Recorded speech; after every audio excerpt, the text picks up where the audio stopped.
విద్యుత్ శాఖ మంత్రులు గుట్టిపాటి రవికుమార్ గారు. ఆయన పర్యటన ముగించుకొని వచ్చి హైదరాబాద్ వెళ్ళిపోయిండు. మరుసటి రోజు ఉదయం 11:30 ఫోన్ చేశారు నాకు. ఇన్ని కార్యక్రమాలు మనం చేశాం. పాలుట్ల కార్యక్రమం నాకు చాలా ఆనందాన్ని ఇచ్చింది. ఎందుకంటే గిరిజనులకు సేవ చేసేటటువంటి అవకాశం నాకు దక్కిందని చెప్పేసి మంత్రి గారు చాలా సంతోషంగా ఫోన్ చేసి నాతో చెప్పడం జరిగింది.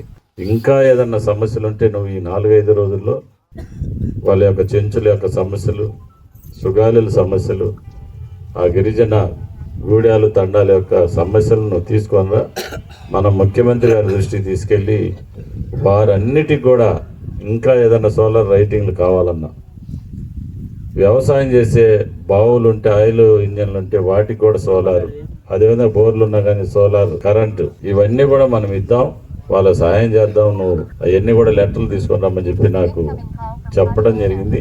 నేను కూడా 2 రోజుల నుంచి అదే కార్యక్రమంలో ఉన్నా. ఖచ్చితంగా ఎవరు అభివృద్ధి చేయలేనంతగా మనం ఖచ్చితంగా అభివృద్ధి చేద్దాం. మనల్ని నమ్ముకున్న ప్రజలు మనం సాయం చేయాల్సిన ఒక ఆలోచన మీరు అందరూ కూడా పెట్టుకోవాలని చెప్పేసి నేను తెలియజేసుకుంటూ